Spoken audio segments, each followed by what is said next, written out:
Thank you so much Anand, thank you so much. देश में सबसे ज्यादा इस समय अगर बात हो रही है तो वो लोकतंत्र की हो रही है, लेकिन आज राइजिंग इंडिया के इस पहले सेशन में हम लोकतंत्र की भी बात करेंगे, हम अर्थतंत्र की भी बात करेंगे। लेकिन पीयूष जी, पहला सवाल, क्योंकि आज की हमारी थीम है रियल हीरोज, तो मेरा पहला आपसे मूल सवाल यही होगा कि आपकी राय में और आपके अनुसार आपका रियल हीरो कौन है?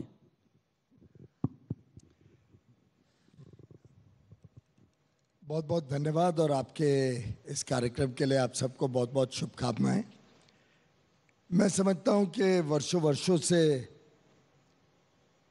इस देश में हीरो वर्शिप कुछ ज़्यादा ही हो गई है, और कोई भी व्यक्ति अगर एक ही व्यक्ति अथवा उसकी विचारधारा को ही हीरो माने तो शायद जस्टिस नहीं होगी। आपने भी क्या कार्यक्रम रखा है, रिकग्नाइजिंग रियल हीरोज। तो जिंदगी में कई रोल मॉडल्स, कई हीरोज हम सबकी जिंदगी में आते हैं। आज मुझे सौभाग्य मिला है माननीय प्रधानमंत्री नरेंद्र मोदी जी के साथ काम करने का।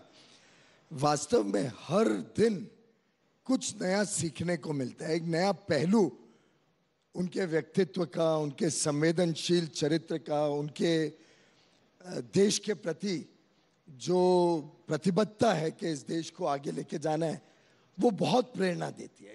It's a remarkable experience, both learning and inspirational in terms of looking up to him as a hero. And when one says that, there will be many people, many individuals who cross your path through your life. तो कोई ऐसा individual जिसने आपके life के path को cross किया हो और आपको लगा हो कि यस, ये है एक व्यक्ति जिससे कुछ सीखा जा सकता है? अगर मैं बचपन से शुरू करूं तो सबसे ज्यादा शायद मेरा संपर्क और सानिध्य आया माननीय अटल बिहारी वाजपेयी जी से। और वास्तव में उनका जो प्यार मिला, उनसे जो सीखने को मिला, उनके स्वयं का जो देश के प्रति भावना भी थी और देश के लिए उन्होंने जिस प्रकार से पूरा जीवन सेवा की जी, उससे हमें बहुत कुछ सीखने को मिलता है।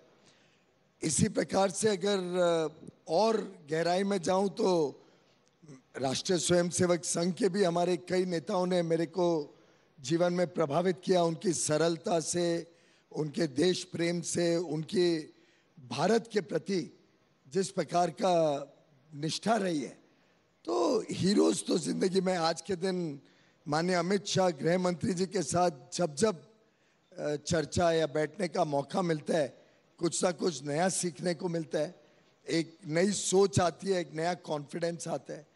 तो अलग अलग पहलू में मैं समझता हूँ लोगों ने अपने जीवन में प्रभाव किया है हमारे जीवन में।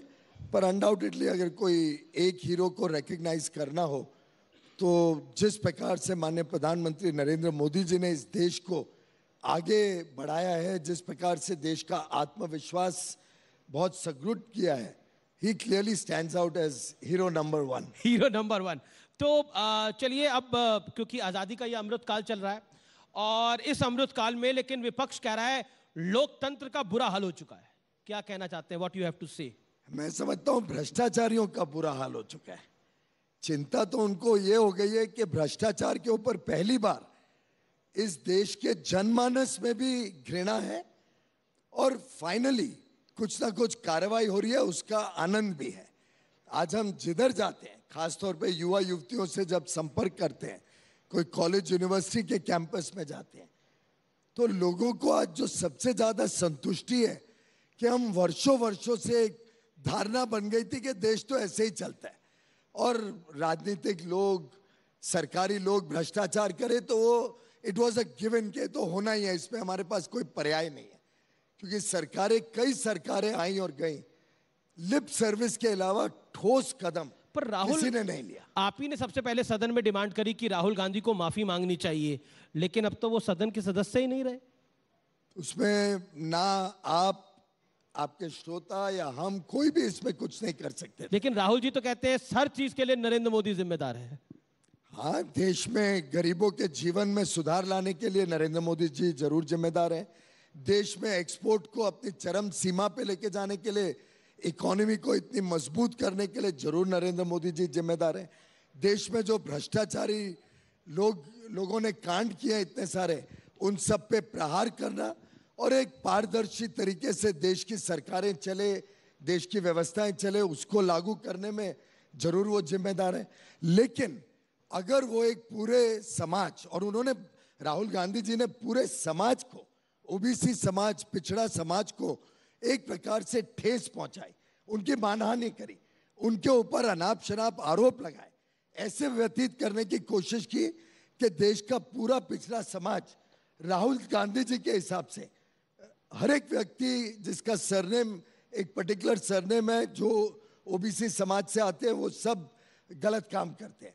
अब ऐसे केस में कोर्ट में 4 साल कानूनी कार्रवाई चली, कोर्ट ने बार बार मौके दिए। अब तो कांग्रेस के एक नेता ने बताया कि एयरपोर्ट पे भी और कोर्ट में भी 23 तारीख को जब फैसला सुनाया गया, तब भी सबने सलाह दी कि माफी मांग लीजिए, गलती हो जाती है, हर एक से गलती होती है। आपने कितनी बार माफी मांगी होगी कुछ गलती हो गई तो?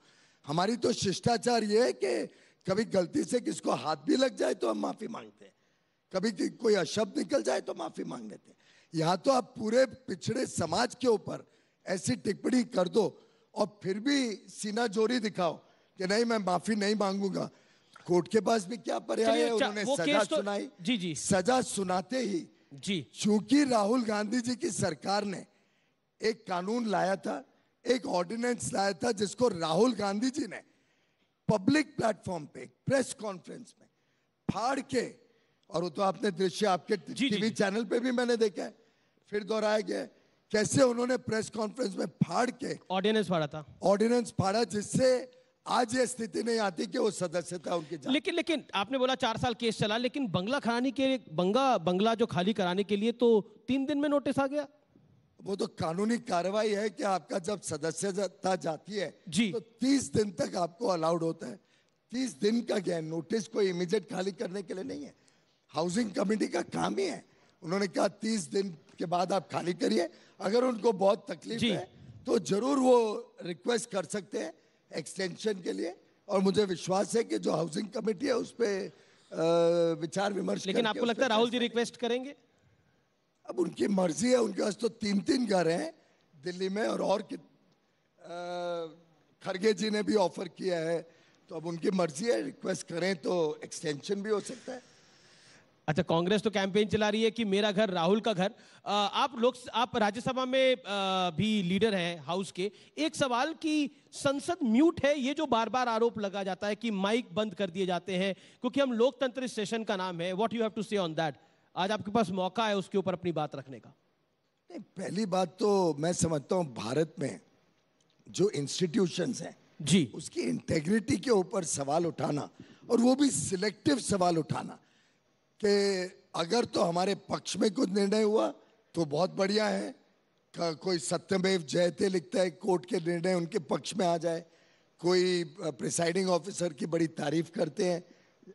अगर कोई भी विषय उनके अनुकूल ना हो तो उनके खिलाफ बहुत ही अशब्द इस्तेमाल करना, कई तो उनके ट्वीट्स और कई उनके वक्तव्य पढ़ के एक प्रकार से दुख होता है कि the so called grand old party कहां जाके लोग उसको लेके, क्या आप हमारे व्यूअर्स को कितने नीचे स्तर पे कांग्रेस गिर सकती है, आजकल वो उसका परिचय दे रहे हैं।